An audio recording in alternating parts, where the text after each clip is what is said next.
Derek? Yes, there he is. All right, round of applause for Derek Moreno. Keep it going.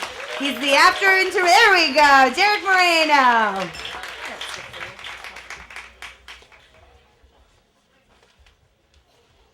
So I'm standing in front of the Pomona Valley Auditorium, just moments away from getting my ass kicked and my head shaved.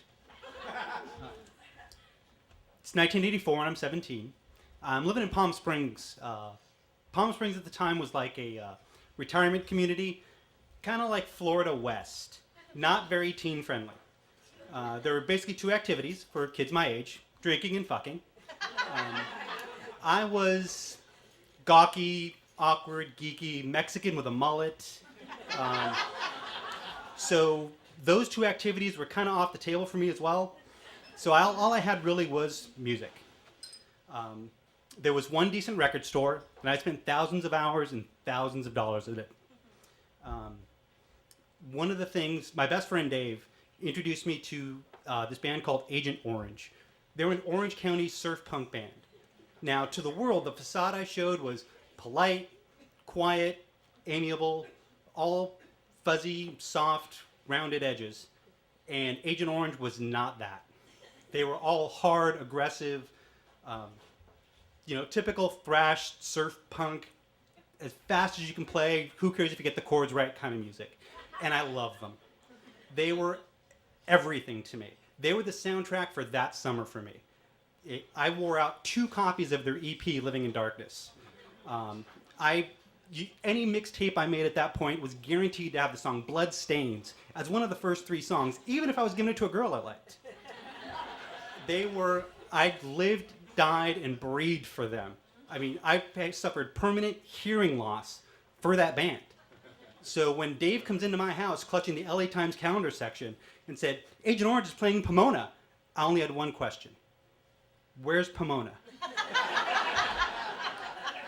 So we find out it's about 2 hours away. Now, this is a big deal. We've never gone out of town for a show, much less driven 2 solid hours to get there. But we make plans, we go get the tickets, and I'm no sooner clutching the ticket in my hand than Dave begins fucking with me. Because, they don't like long hairs at punk shows. They're probably not going to, you're probably going to get your ass kicked. They may even shave your head. And, he came from Orange County. He had to know. I figured he'd been to thousands of shows, which was bullshit because he hadn't been to any. But I figured, okay, then they're gonna shave my head. So, kind of believed him, kind of half didn't believe him, but still not sure because I was, kind of sheltered. And every time we saw each other, which was pretty much every day, he would take that opportunity to screw with me and just twist the knife a little bit deeper. He's like, he'd bring me Thrasher magazines. Look, fight at a punk show. Look, this guy was sent to the hospital. He's like, some guy's going to be wearing your mullet as a trophy on his jacket. So the day of the show arrives and we drive down. I drive down. And it is not in a great neighborhood. It's not in a great neighborhood. In fact, it's the kind of neighborhood where, there are wilding attacks on innocent bystanders. I'm sure they happen in places just like this. So we park the car and, I'm shaking a little bit and my stomach's kind of queasy and we start to walk towards the front of the auditorium. Doors haven't opened yet, so everybody's milling around out front. And every punk rocker, stereotypical punk rocker I've ever seen is there. I've got the mohawks, and I've got the plaid, and the buckles, and the straps, and the leather, and the studs, and the skinheads, and the torn jeans, and the plaid jeans, and everything else. And they're all looking at me with hate in their eyes.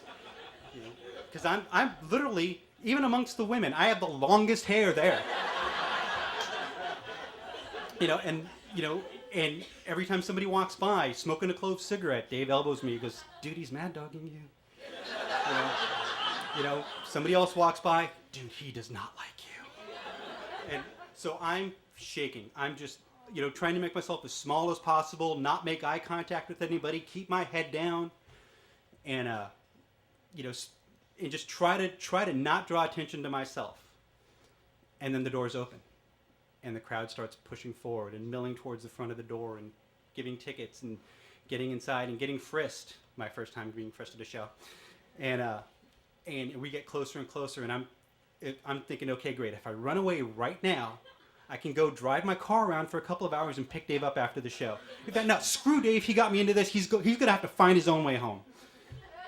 And we get closer and closer and closer, and I'm getting jostled, and I'm thinking the guy's behind me is trying to push me to start something, and he's probably just trying to get in the show, and I'm just scared, and I'm tense, and I'm now at the doors. That's it. I've got to make a decision here. It's go in and see this band that I loved and lived and breathed for, or run away. And at that moment, I just said, "Fuck it." Hair grows back.